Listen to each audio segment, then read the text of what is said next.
Assalamualaikum warahmatullahi wabarakatuh. Waalaikumsalam warahmatullahi wabarakatuh. Hi, how are you?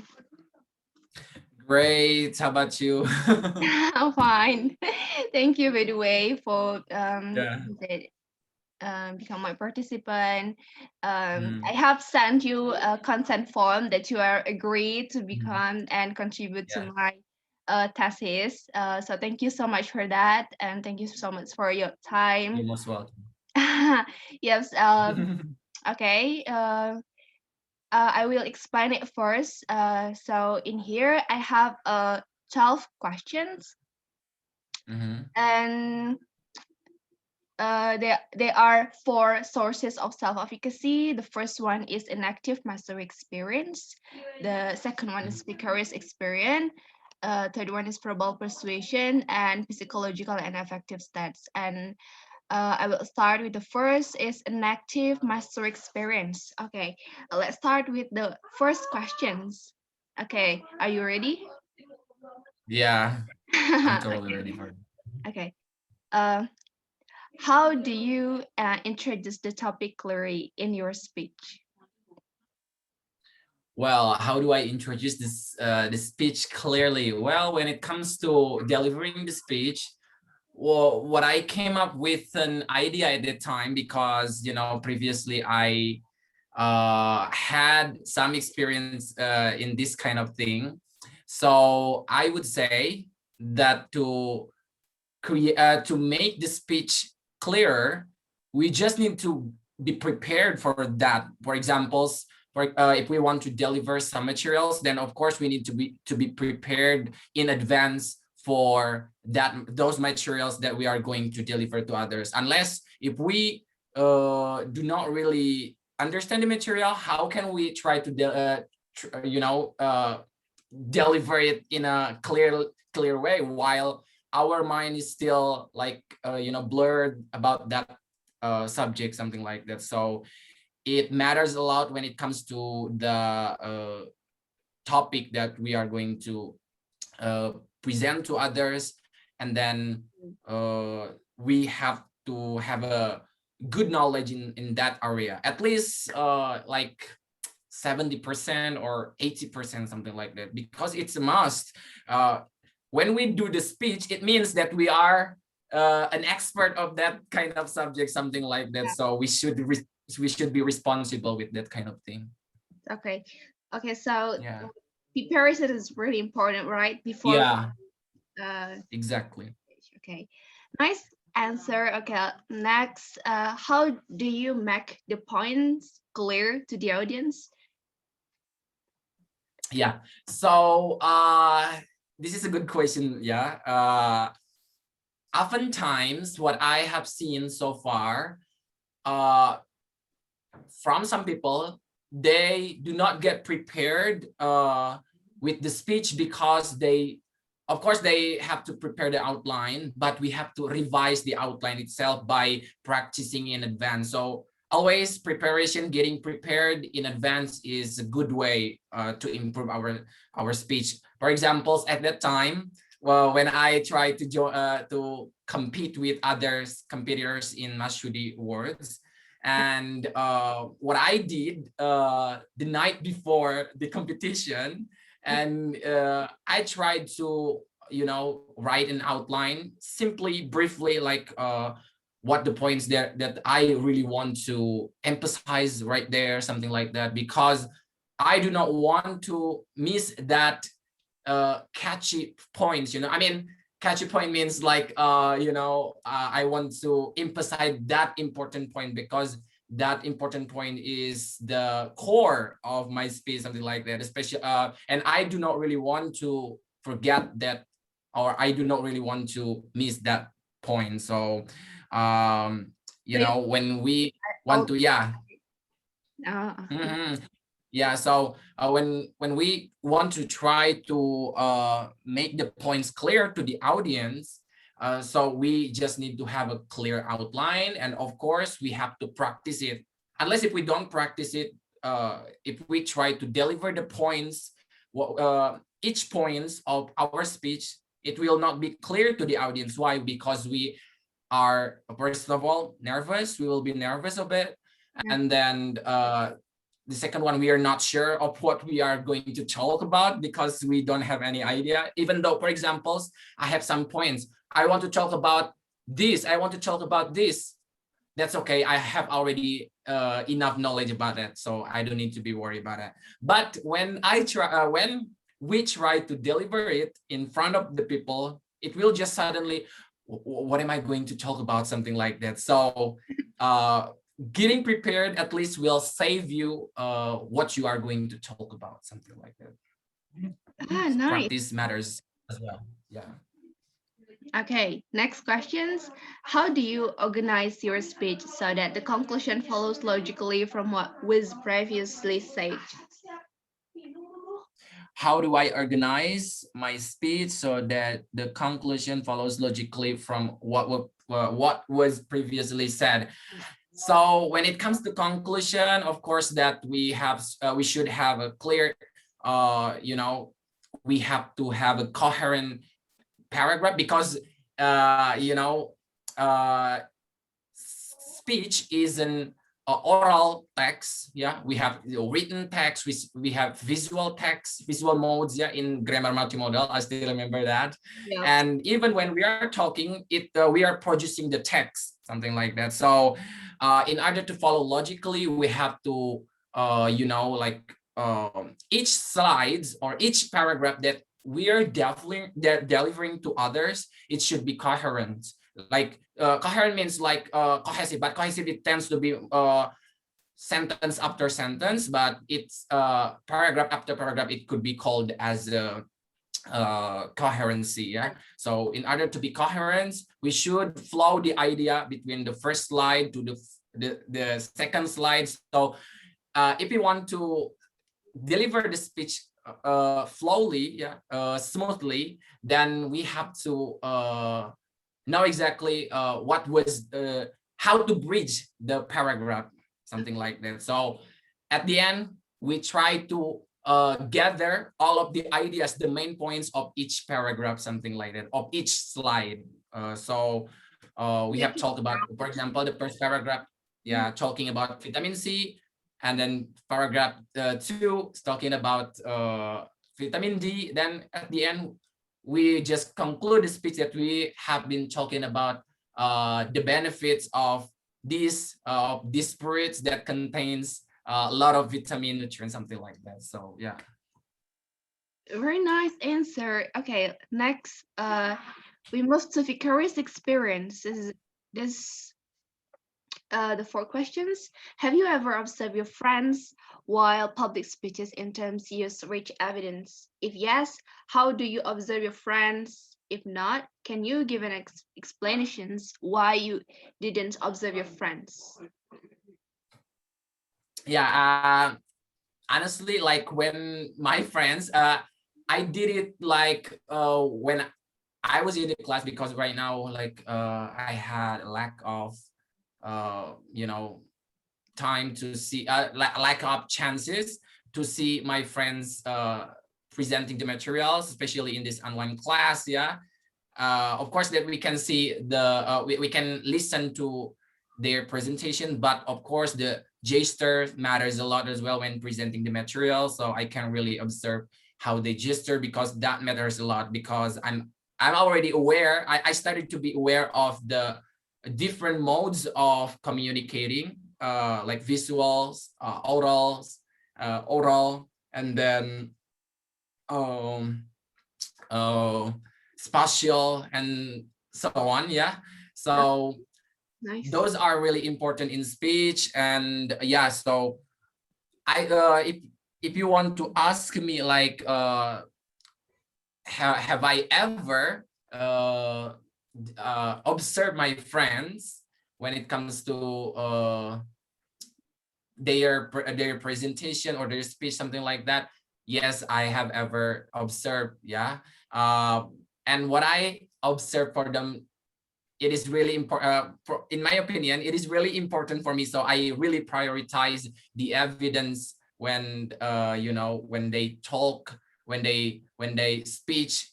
You know, even if it's my mother, even if it's Wow. if yeah, even if she's my mother or anyone right now, I started to be more critical. So in other that I do not really consume misinformed information, something like that. So yeah, but of course that just delivering the evidence, it will just be a data, so we should add the claim, reason, evidence. And I got this from public speaking. Yeah, that one is really helpful as well for me. Yeah, that course.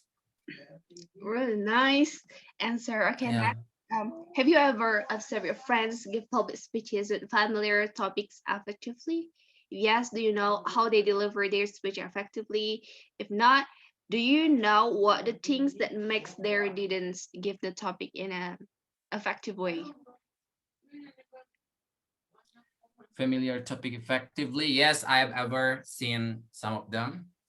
And actually they uniquely deliver it in a different way. For example, I still remember some of the participants of my studio words, and I really observed uh, the the the runner, the top runner one.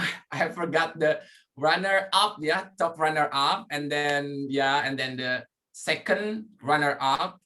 And I still remember the way he told. Actually, for example, the first runner up, I still remember he delivered the speech really good in a way that in a way that is really aesthetical, or he delivered the speech aesthetically. I mean, they really impressed the audience, but from what I have seen so far, uh, he lacks of realistic evidence. I mean, what what he has done, for example, what he has contributed, something like that. So we should be realistically, when we want to give an evidence, it's not just come from the theory, because theory remains just a theory. It can be it can be changed over time, something like that. But if it's an experience that we have done, and then we've got it from the participant itself. For example, I still remember, I still reflected what makes me the first winner. And I think about, like, when I try to deliver the speech, I give the evidence, not only just the theory. Of course, the theory of mental toughness at that time is really important for me. There are some theory about it, but it's not just the theory, but what I got from the participants. So some reflection, some reflections of the participants. So I collected them as a data that support my argument, my claim, something like that. So it will be such a strong evidence, something like that. However, when I try to compare with him, he just lack of this. I'm not sure if he had done this kind of thing, I will be the first winner, or he will be the first winner, something like that. Yeah. Ah, And nice. then the second runner up, he delivered more realistically, but not really aesthetically. So aesthetically, delivering it aesthetically is also really important, because we try to impress the audience, to make the speech uh, in a beautiful manner, so they can get impressed, amazed at us, something like that. But of course, it's not just about uh, the what is it, the good delivery. It's also about the evidence that we want to give to the audience, something like that, Okay, nice. especially the judges. Because that you mentioned before, that your, I mean, participant Mhm. deliver with the aesthetic way. What did you mean about the aesthetic Yeah, way? yeah, aesthetically actually means, like, in speech we have, for example, stylist, what we call as stylistic devices, for example, like polysyndeton. For example, we should be aware of the power, the peace, the apa kayak gitu ya. For example, p, something like that. So it's an art, so speech actually is an art. We have the style of the speech that makes the speech itself uh, more powerful. So for example, if you see the speech from President Obama, he has a strong delivery, in speech. we should be aware of this, the voice itself. Yes. So yeah, it's really important when it comes to the, you know, the delivering it aesthetically, something like that, in a beautiful manner, in a beautiful way, something like Okay, that. nice. Okay, got it. Okay, next questions. Have you ever observed your friends organize their speech? If yes, the result that you already got, it is useful for your future performance in speech. If not, what makes you didn't observe your friends or give a lot of attention to your friends' performance? Have you ever observed? Have you ever observed your friends give about speech with familiar topic effectively? Well, because they have already had a, you know, for example, especially in the public speaking, or I think most of the presentation they deliver it by using the slides, you know, so it's actually an outline for them. It is really helpful for them to, yeah, to see the to not really rely on the outline. But if some of them who do not really use the outline, I would say I can see the pattern from them who deliver the speech. But of course, my main priority is that they should really deliver it in a, uh, first of all, in a beautiful way, and then the evidence itself. But apart from that, so if you ask me again, like giving speech familiar topic effectively, I actually uh, conducted teaching observation. So it's actually a kind of observing as well, right? Observing the people who talk in front of others. So I have the, you know, like teacher assessment, you know, so I assess my peer when they are teaching, something like that. So that one I think is one of the, what is it? One of the speech that I have observed as well, without presenting the PowerPoint, you know, because we still remember in a course called RMT, you know, reflective micro teaching, but most of them use, I think all of them, yeah, use the slides. PowerPoint. But I conducted an online course. I joined an online course in Arizona State at the Arizona State University, and in that course, actually, some of my peers, they do not use the slides. They do not use the slides. So if you ask me, uh, do I see the pattern of their speech? Of course, yeah, I have seen the pattern because I've already had the lesson plan from them. Yeah, so I just need to assess something like that. Ah, nice. Uh, Nice answer. Okay, we move to verbal persuasion, right? Have you ever received praise from your ability to employ, yeah, lecture instructors, maybe in classroom, of course, lecture. Have you ever received prize in your uh, speech? could you repeat, please? Which one? Oh yeah. Have I ever received praise from my ability to employ a lecturer, instructor, peers, parents about my ability, metaphor, similar? Yeah, actually, this one, you know, I have ever done this.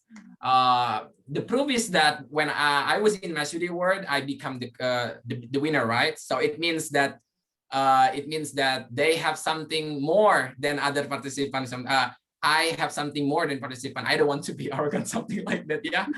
Okay. Yeah. So actually, what I used at that time, I tried to really use the voice, you know, the voice that I want to, you know, to emphasize to the audience. That matters a lot, actually. We, of course, that we have metaphor. I use metaphor at that time because I still remember the metaphor that I used at that time. That teacher is just like a candle.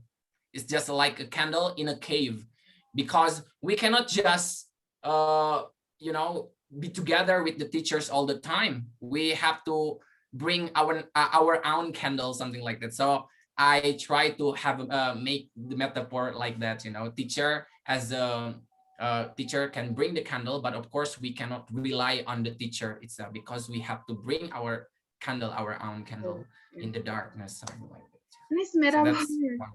Okay. Yeah. Okay, next. And then, yeah. Have you ever received feedback from your lecturers use different techniques to conclude a speech using summarizing, maybe restating rhetorical questions or etc.? You see, summarizing. Well, I actually rarely get feedback. Yeah, I think I got feedback only Will you enroll the course related to this yeah, related to the I think course? I still remember in academic listening and speaking where the lecturer, yeah, when I tried to present the materials, the lecturer gave some comments to me that you need to add more data to your speech, something like that, you know, something like Oh, that. So that's as far as I know, yeah, until now. I but of course I got some I got a lot of feedback, yeah, especially in the evidence. But of course, these their feedbacks are really helpful for me, you know, to build me right now. I'm really mindful about the importance of evidence, you know, in speech, something like that. Because at that time, I just try to provide maybe just one, but right now I become aware of the triangulation, or it is just like we have to provide at least 3 evidence, something like that. It's much more validated in our speech, something like that. okay.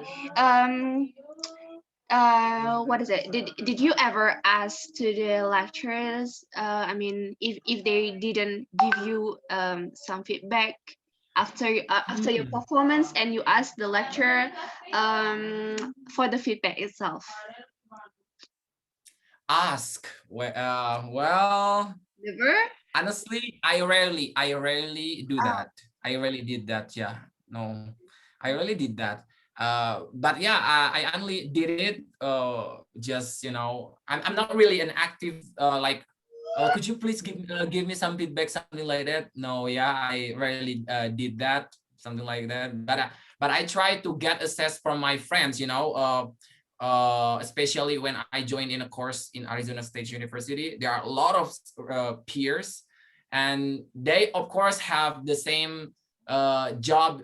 You know, they are teachers as well, so we review each other. I think that that one is also peer assessment is also.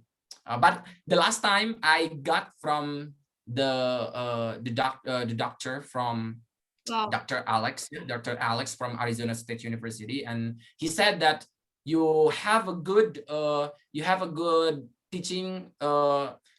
Your teaching is student based, something like that.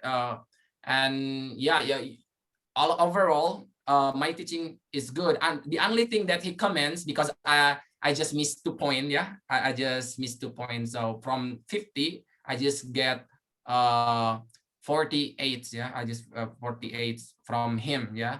And I was so proud of myself. Like I did it. Oh my God, something like that. And what he said at the time, you just need to make your teaching more dynamic. I mean, you should ask more question to the students, something like that. You Wow. cannot just present yourself in a in front of in front of your students. You sometimes you have to more Corrective. you have to, yeah, often check your students understanding, something like that, Nice. whether they understand the materials or not. Ah, So okay. that's what I got from the. So you, what is it? Yeah, you never, yeah, you rarely ask to the lecturer Yeah, really. to yeah, give you some feedback, but sometimes you ask your, like, I mean, peer assessment. That's that's helpful Mm-hmm. for you. Okay, nice. Have you ever received feedback to use appropriate language, like vocabulary, grammatical procedure? Can we stop for a while, please? Oh, okay. Yeah, yeah. Can you stop the recording? because you know, I have some package that I need to receive. Okay, Okay. just Yeah. let's go. Okay. So I will stop the video, yeah, because it is recording. Okay.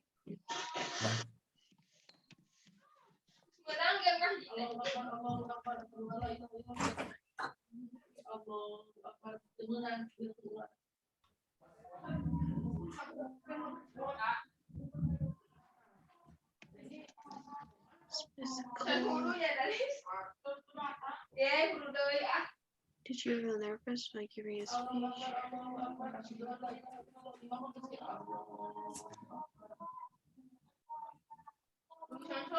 Yeah. Okay. We can go on actually. So is it still recording? Oh my God. I'm sorry for that. Because I mean, yeah, it's okay. I converted in one file, so it can be like. Yeah. Mm-hmm. So next Yeah, you question. can cut it as well. Did you feel nervous while giving a speech in public? If yes, how did you overcome that you're nervous Yeah, while giving? definitely.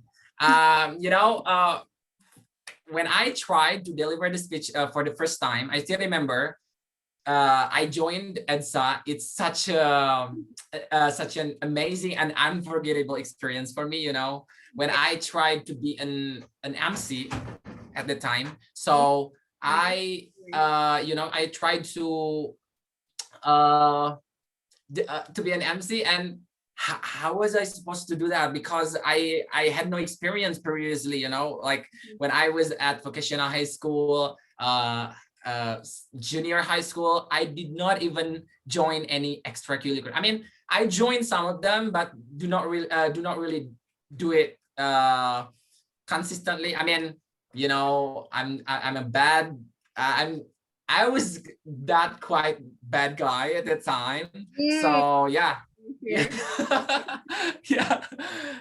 Yeah. So I had no experience, but what came to my mind is that, okay, because I'm a BDic student, and also I need to be more serious, you know, in acquiring the knowledge and make the most of my study by joining the extracurricular.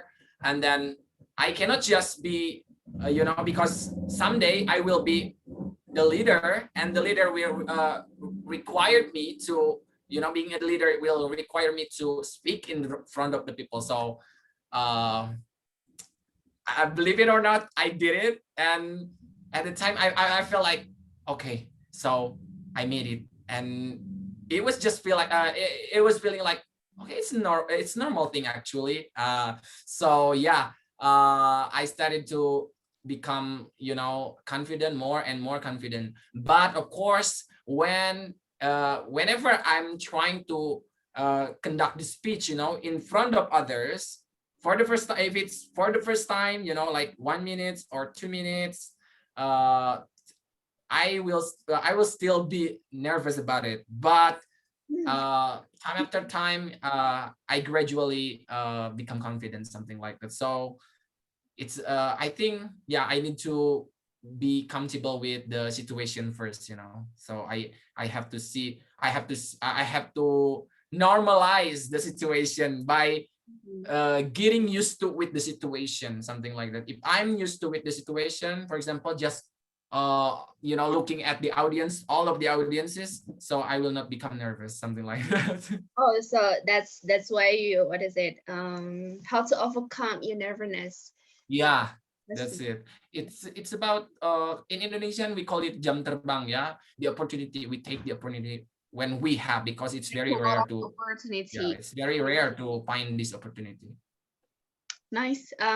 Next, did you get stressed while giving the speech? If yes, can you give the reason why you got stressed before you, what is it, give a speech? If not, can you explain it how to be more enjoy or relax in giving a speech? Yeah. So I have ever had an experience when I get so stressful when delivering the speech, because again, I had lack of preparation, so it will just lead to you know, getting nervous, getting you know, unprepared. And when I tried to deliver the speech, I uh I totally like I got totally like, okay, what was I supposed to do, and what am I supposed to talk about, because I have no idea what this point is about, something like that. So I always again like prepare in advance. It's such a huge lesson at that time, you know. When I was in intercultural communication, I think at the time, yeah, and I tried to deliver the presentation about I forgot the materials, yeah, and I was quite, because I stayed up until late, you know, I stayed up begadang until late. Okay. So yeah, I had like a preparation. I abandoned the presentation, and I a little bit came late to the class, and oh my god, what am I supposed to do, something like that. I'm not really well prepared for that. And yeah, that was a bad experience, but I got a huge lesson for that, you know, from that. Okay. Yeah. Nice answer. Okay. Next, the last questions. Okay, you're ready to Yeah. next.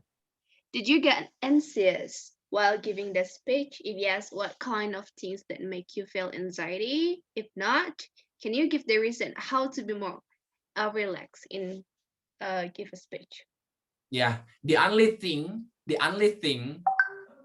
as others said, and I prove it myself, when you want to be good in speech, you just need to get used to it. And if there is a chance to speak in front of public, use it, that opportunity, because it's very rare to find you know, such a worthwhile experience like that. Because you know, when we try to deliver the speech, it means that we are going to talk about something that we are expert in, or we know already about that subject, that topic. So you are going to be responsible, something like that. So it's a rare opportunity for us to have something like that, right? So especially right now, we have a lot of presentation in the class, because right now we are going to be the teacher, something like that, the English teacher, something like that. Yeah. So the subject that we are going to talk about,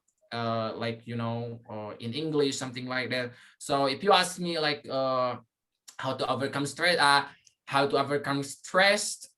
just like yeah, just you know, getting used to with the situation, and also the opportunity, take the opportunity as much as many as possible, something like that. Yeah. So yeah, opportunity, and then getting used to with the situation. I mean, normalize yourself with that situation, something like that. What do I mean is saying by normalizing yourself is that I try to normalize myself with the situation, because one way or the other, I normalize the situation by motivating myself. Okay, I have my parents at home, and if I want to be proud, you know, if I want to be a proud son for my parents, then I have to make the most of my study. And then in order to make the most of my study, this is one of the opportunity that I have to maximize myself, something like that. So there are a lot of internal motivation. There are a lot of factors, but what I have seen is that we have to normalize. But to normalize that thing, actually it depends on the person itself.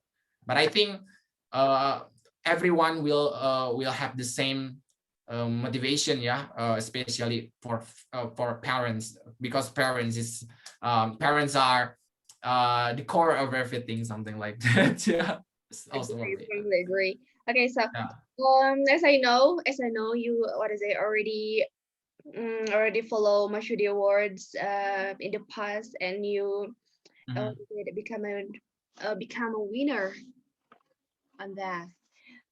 So have you ever what is it? I know your speech is really good. Um, Mhm. and I want to ask you, are you? what is it? I forgot. I want to ask you something, but That's in okay. That's okay. Like you, we do not need to do it in hurry, in a hurry. So you can take your time. You can really think about what you are going to ask. yes, I guess you have so many idol for your. I mean, have you idol for your speech that you can become a role model? Yeah. So when it Mhm, That is what I mean. when it comes to Sorry. yeah. So one of the person that I get inspired when it comes to speech, well, I would say I don't have I don't have specific person to that I have been really following something like that, but well, I think Prophet Muhammad is the best one. You know why? Because he's a good examples by delivering the da'wah. And the result of the da'wah itself takes a lot of